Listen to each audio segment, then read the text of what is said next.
Hello Leo, ito yung reading mo for October 23 hanggang katapusan.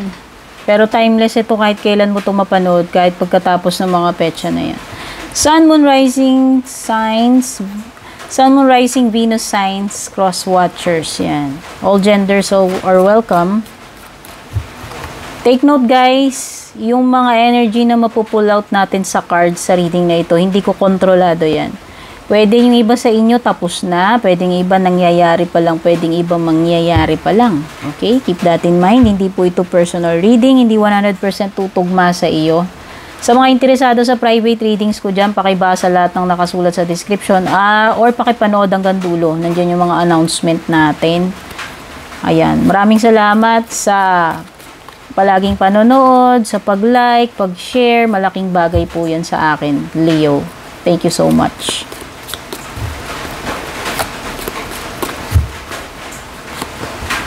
First card mo ink pot.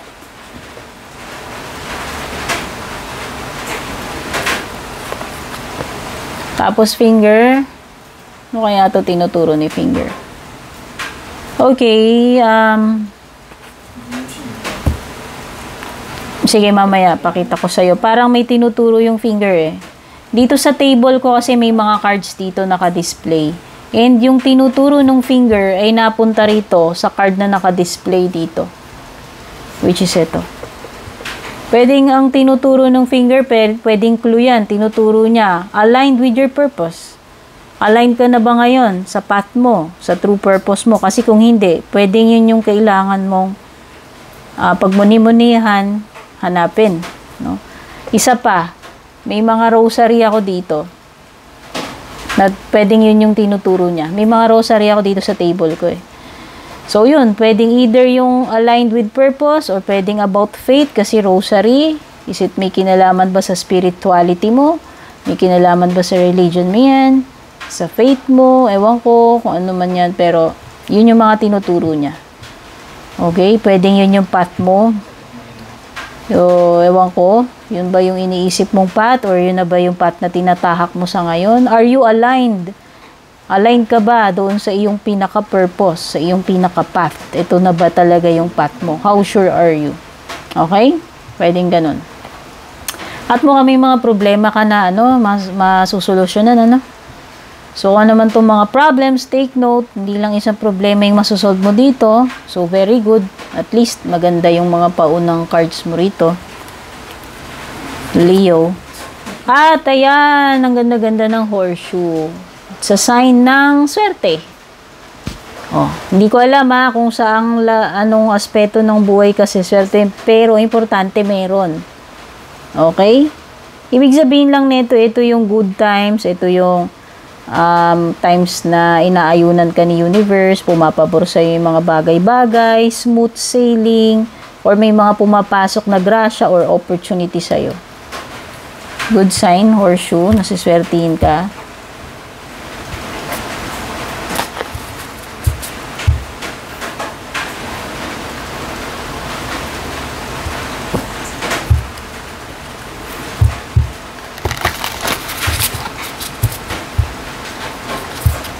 Pasensyahan nyo na may patak-patak ulan tumutunog sa bubong ng doghouse guys, maingay. Malapit kasi sa akin yun. Sa sagap ng microphone ko.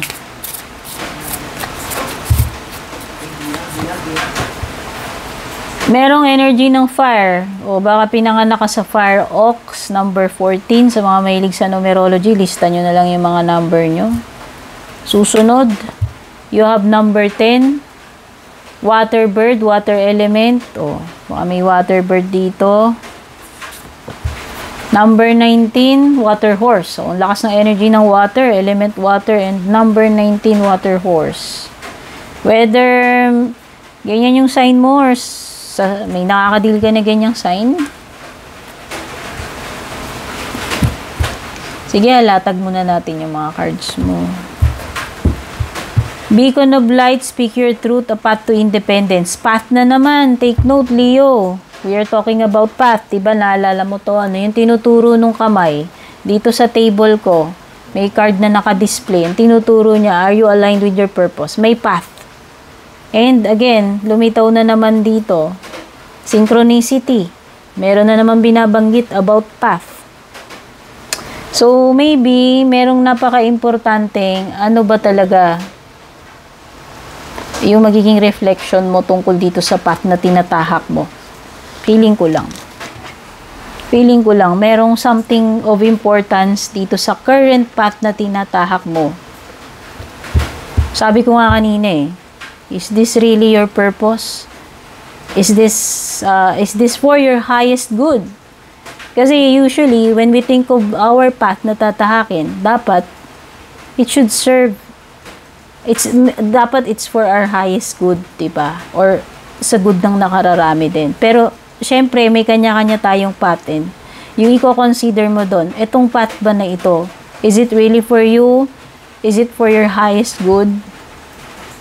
So, those are the thoughts that you should ponder on, Leo. Kasi parang meron something dito about your path Or pwedeng meron ka bang pinagdadaanan or pagdadaanan pa lang. And kung ano mang path yan, it will liberate you. Ayan it is the path to truth and independence. Napakagandang energy nito kung ako tatanungin. Maybe it's spiritual kasi tinuturo nung finger is yung rosary ko and then path, purpose.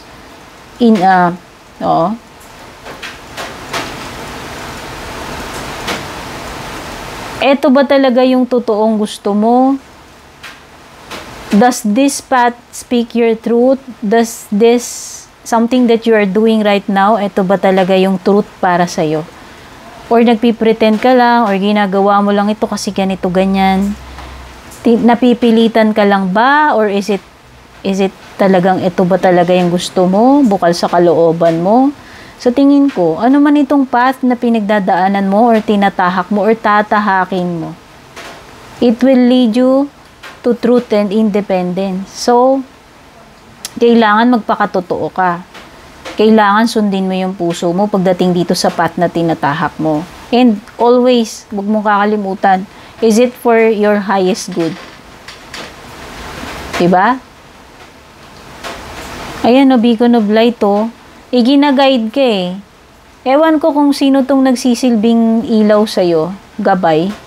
Ikaw ba to na nagliliwanag, na nakaka-inspire ka ng iba? Ikaw ba yung nag-show ng way sa iba?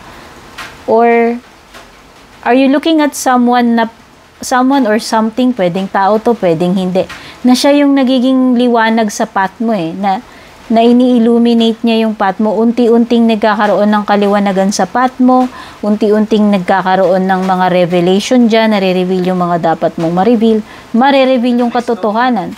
May ilaw may sulo, may beacon. Sabi ko nga whether you are praying sa heavens, seeking for guidance, seeking for enlightenment, nakikita ko na padadalahan ka ng guidance. Guided ka. Andyan yung kaliwanagan, sundan mo yun.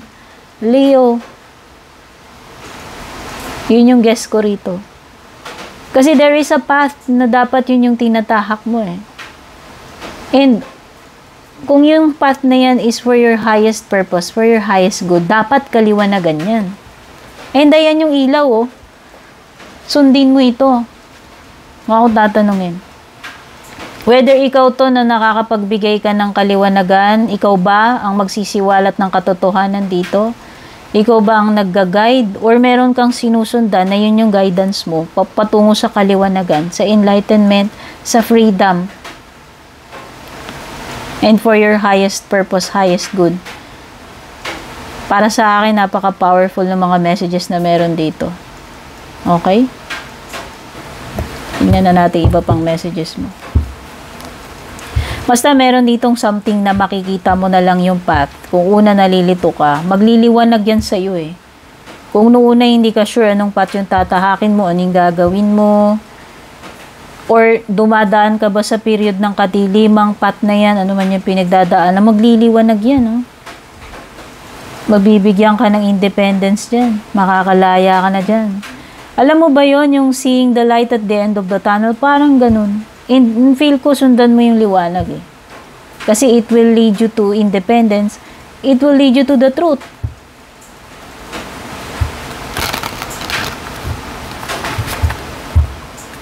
So, you have your number 14, number 10, number 19. May air sign energy, Gemini, Libra, Aquarius na sumulpot.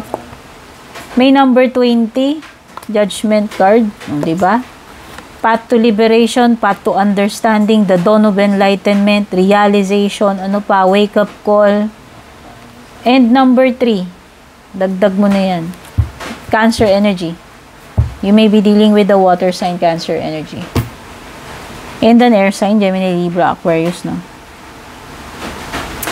Okay. So, there is deception here. I don't know if it happened in the past or currently happening dito sa present mo. Or will happen pa lang in the future.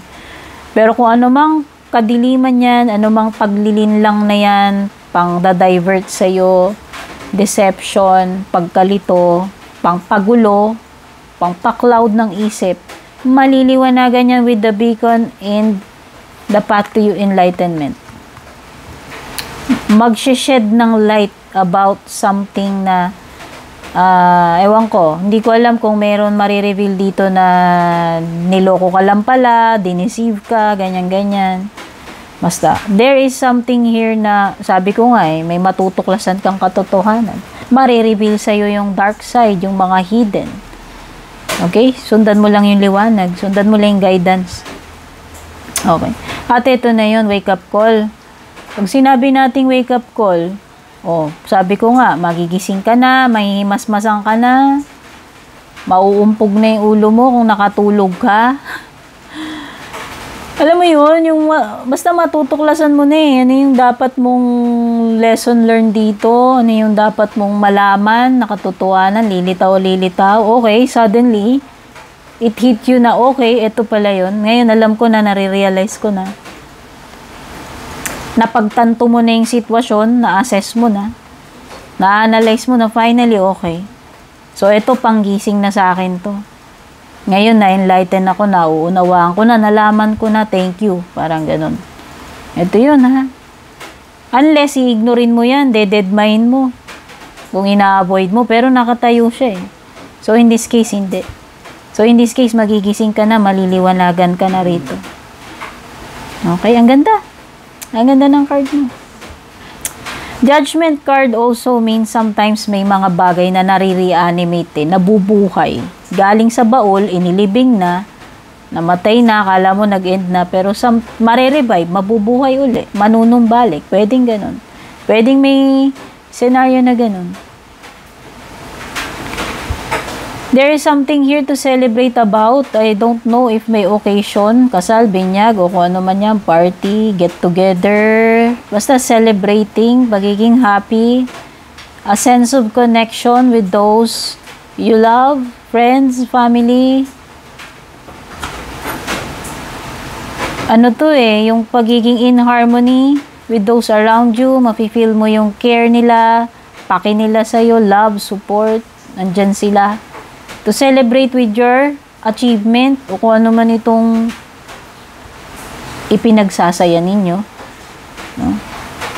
O kahit walang okasyon dito, ibig lang sabihin, reminder to, Leo, i-celebrate mo yung sarili mo kasi nagising ka na sa katotohanan. Kasi finally, nalaman mo na yung ganito, napalaya mo na yung sarili mo, or kung ano mang accomplishment yan, nagawa mo. Okay? Or celebrating kung anong friendships meron dito. Celebrating ano tong tinatamasa mo sa ngayon na grasya. Celebrating about your partner, asawa, o kung ano man. No? Okay? So, tignan pa natin yung mga additional na payo sa'yo.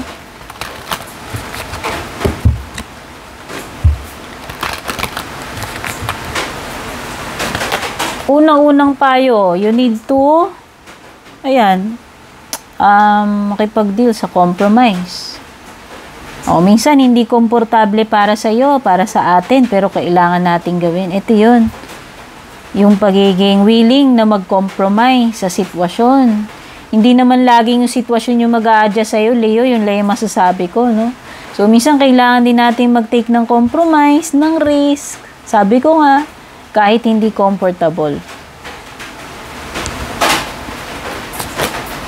Unlikely, kaya kung may tanong ka sa isip mo, meron something dito na hindi pa, maybe, hindi sa ngayon, or malabo sa ngayon, or imposible pa yan sa ngayon.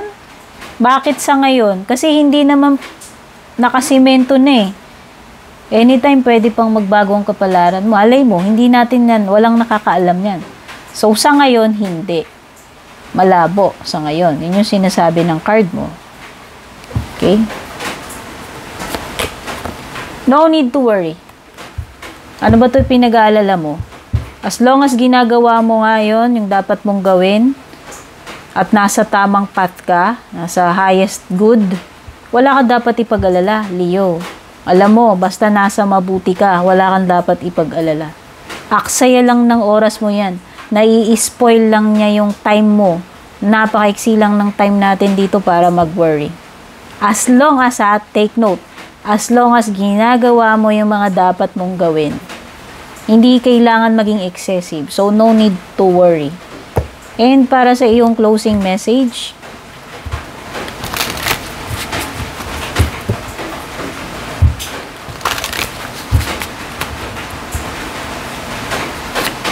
eto yung nahugot natin, napakagandang angel. No one can outgive God. Be generous with your gifts. O, ibahagi mo, ano ba tong mga blessings na meron ka? Dahil si God, ganun din ka, generous sa iyo. Deserving ka man or not. Lahat tayo, actually, hindi lang sa iyo, no? Do more, be more, give more, have more. I love you, Leo. Take care. God bless. Babush.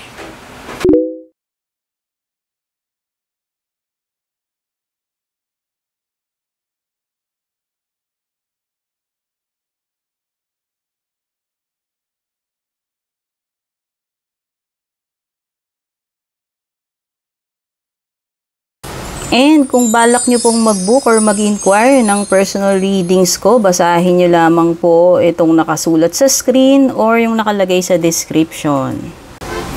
Shoutout at thank you sa ating mga YouTube channel members, Juliet Saito, Vel, Mildred, Julian, Alejandra, Maya 2.6, Michael, Rosel, Belen, Melinda, Jane, Devi, Joy, Gwen, De Luna.